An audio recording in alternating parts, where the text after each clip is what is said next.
Vereadores, muito bom dia a todos os presentes. Quem nos assiste pela TV Câmara Canal 16. Quem nos assiste pelas redes sociais, agradecer ao vereador Cláudio Libardi, presidente João Ex, por esperarem para poder fazer minha fala. Eu quero aqui trazer, semana passada, tivemos a possibilidade de representar essa Casa Legislativa em São Paulo, na Feira Internacional de Segurança Pública, a LAAD. A LAAD, ela é uma feira, como eu falei, internacional, mas ela é a maior da América Latina. Então, tudo que é de novidade, vereador Daiane, na segurança pública, nós encontramos lá.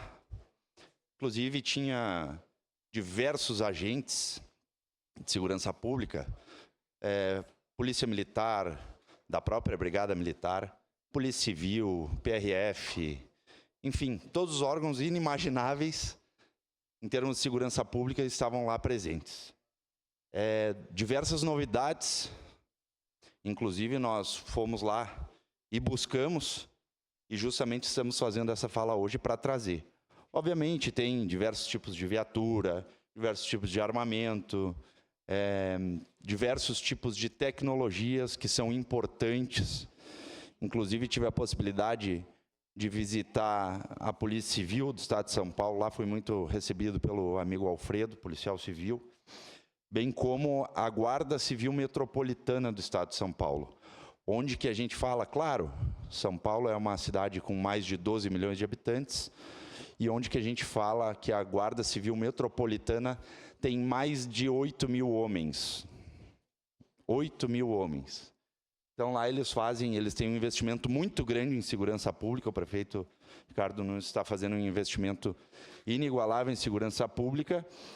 E também, nesta feira, a gente pôde buscar mais informações do próprio Smart Sampa, que é um modelo adotado por São Paulo de monitoramento, não somente o cercamento eletrônico, mas de reconhecimento facial, né?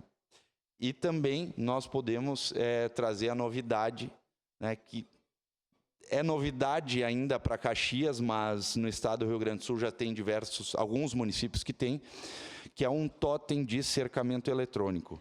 O totem de Caxias, que tem em Caxias do Sul, se eu não me engano, são 2 nas paradas, e um deles que eu me recordo é ali na parada do Ópera, ele não tem a funcionalidade que este totem de segurança tem, que inclusive é regulamentado pelo INPI, né, que é da empresa Helper, e esse totem de segurança ele faz toda a questão de segurança pública, inclusive com o próprio giroflex em cima dele, com contato direto no 190 e no 153.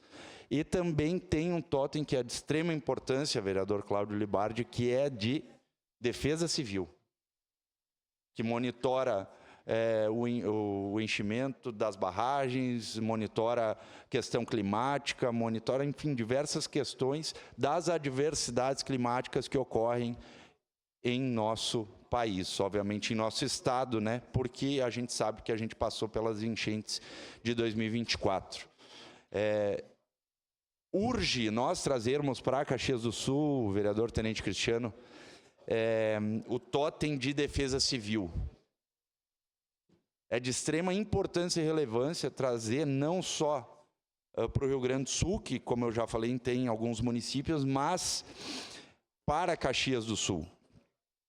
Porque esse totem, além de ele trazer tranquilidade para a comunidade onde ele é instalado, ele emite alertas e avisos de quando existe, parece aquele alerta que a gente recebe via SMS quando a gente cadastra o nosso número na Defesa Civil, mas é sonoro. Então ele vai emitir, pode emitir ou não uma sirene, mas uma voz vai falar do totem e vai explicar para a comunidade se tem que sair da área, se corre risco ou não, enfim. E a gente sabe, e esse ano, inclusive hoje de manhã no Bom Dia Rio Grande, eu pude acompanhar uma matéria onde que falava do El Niño, que é um fenômeno natural que vai acontecer esse ano no estado do Rio Grande do Sul e que nós temos que já nos preparar para que isso ocorra. Inclusive, como eu falei, semana passada estava em São Paulo, recebi uma ligação do presidente da Cruz Vermelha, que é o seu Éder Dalla Porta, e ele me demonstrou já com antecedência, e essa é a parte boa, da preocupação que se tem com esse fenômeno El Niño para este ano, em específico no mês de agosto. Então, eles já estão, como Cruz Vermelha, se preparando e, obviamente, nós,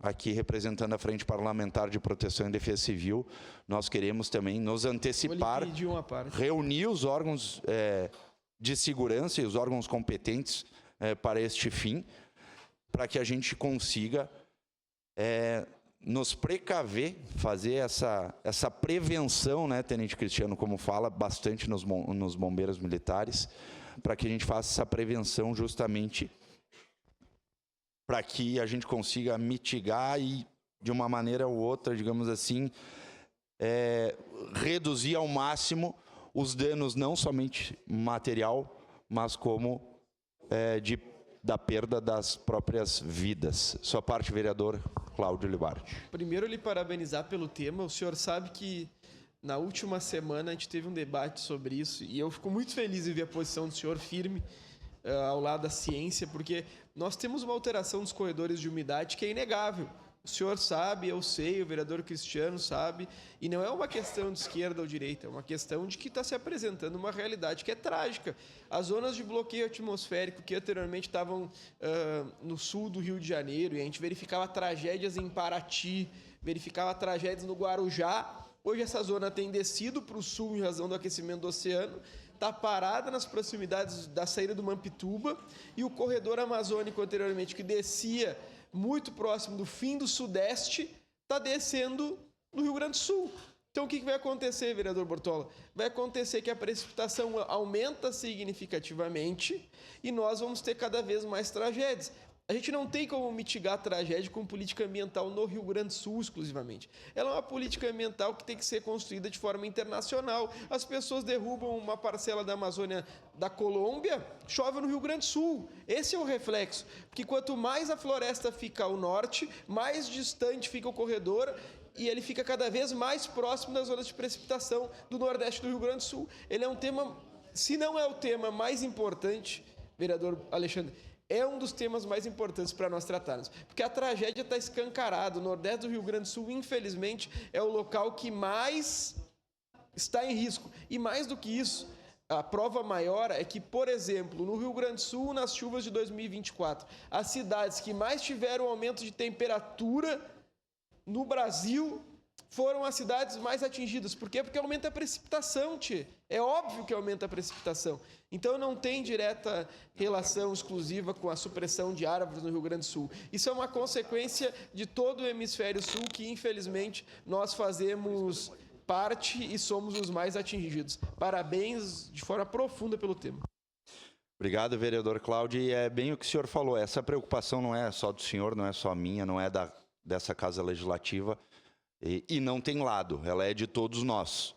Então, basta nós, como poder público legislativo, né? Não executamos, mas o que nos resta é nos somarmos, tentar provocar positivamente tanto o Poder Executivo Municipal, estadual em especial, para que a gente consiga fazer essa prevenção.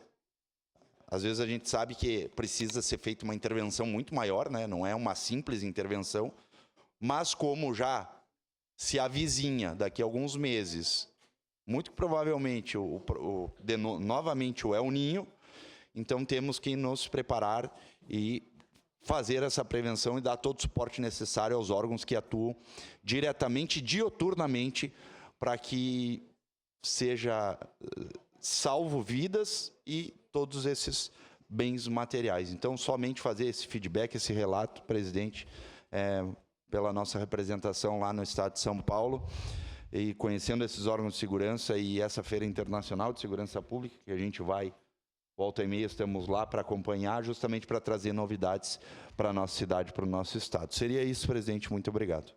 Obrigado.